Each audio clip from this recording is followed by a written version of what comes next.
Hello, welcome back to this week's market update. Today is December 22nd, 2023, coming up on Christmas, and it will be Christmas before you know it here.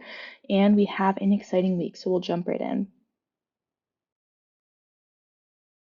So this week came with a lot of really important economic data that continues to paint a mixed picture of where the economy is and where it's heading, but we did see stocks ultimately rally a bit more despite a few large one-day swings. As of close on Thursday, December 21st, the Nasdaq was up just over 1% on the week. The S&P 500 was up nearly 0.6%, and both the AGG Barclays Aggregate Bond Index and the Dow were up almost 0.3% for the week. Diving right into our updates of this week, we got existing home sales data as well as new home sales data for the month of November, and we saw the first monthly increase out of the last 6 months in November here, but definitely still from those pre-pandemic norms, especially even pre-interest rate hike norms that we had, before in 2020, 2021, even early 2022 before these higher mortgage rates. So looking at the data here, it was up almost 1% in the month of November, but the number of homes sold were down almost 7.5%, 7.3% there compared to a year ago. Inventory sitting a little bit longer at 3.5 months compared to a year ago. Not a huge change there, but that is definitely a change you want to look at.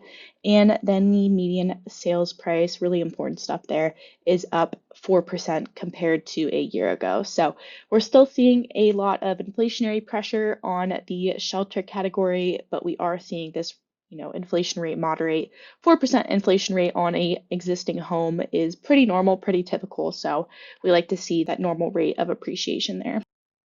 Alongside the existing home sales data, we also got the new home sales data for the month of November, and that totaled 590,000 homes, which was up 1.4% from a year ago.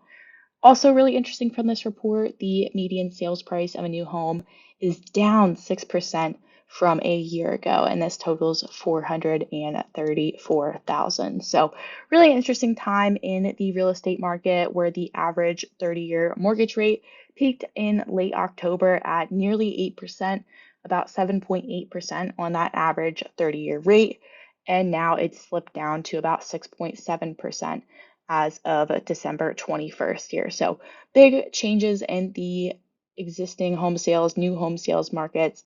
With the Santa Claus rally and holiday spirit, consumers are feeling more confident in the economy in the month of December. We saw that in this month's Consumer Confidence Index, and this is just one of many measures we look at to get a read on where consumers are and their thoughts about the economy, thoughts about their own personal finances, and those sorts of things. So here you can see Consumer Confidence Index jumped quite a bit in December, up 9.6% compared to a month ago, with the largest gains in confidence among those who are age 35 to 54 and earning over $125,000 per year.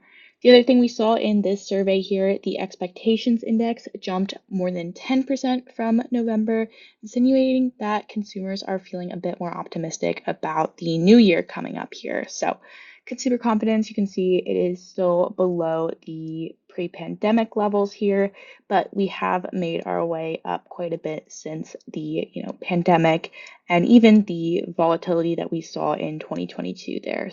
Lots of good things in terms of this reading of consumer confidence and how consumers are feeling. On a similar note to the Consumer Confidence Index that we just looked at, a more quantitative approach to looking at more leading indicators in terms of economic data, the LEI index here. This week we got the November LEI index, and that showed a 0.5% decline in month following a decline in October as well.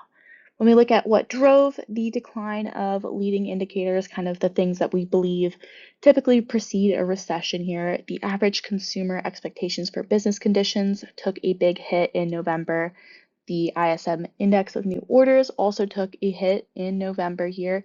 Then when we look at the interest rate spread, the 10-year minus the Fed funds rate, that also contributed negatively to this data as well. And then the leading credit index. So lots of, tighter credit conditions when we look at banking and those sorts of things. On the upside, though, we did get a few points there added from the S&P 500, strong performance in November, and that continued into December. Will probably influence the next index, but really interesting stuff. Very bearish view of the economy when we look at these leading indicators, but we will continue to watch. We haven't seen a recession yet, so we'll continue to watch and see as the data rolls out. Finally, here, the last update of our week was the November PCE inflation data, and that came in later than expected, actually showing a 0.1% decline in prices in November in that headline PCE metric.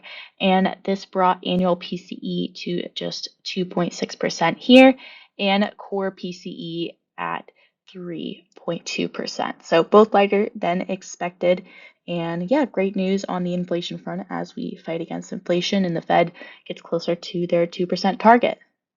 Also, in that same PCE inflation report, we get personal income spending and saving data as well here. And we saw personal income grew at a monthly rate of 0.4%, surpassing inflation in the month of November, while disposable income increased by actually 2% here. You can see also on this chart, you can see personal outlays, personal spending grew by 1%. You can see that that is somewhat seasonal with, just increased holiday spending. People are, outlaying more money for the holidays.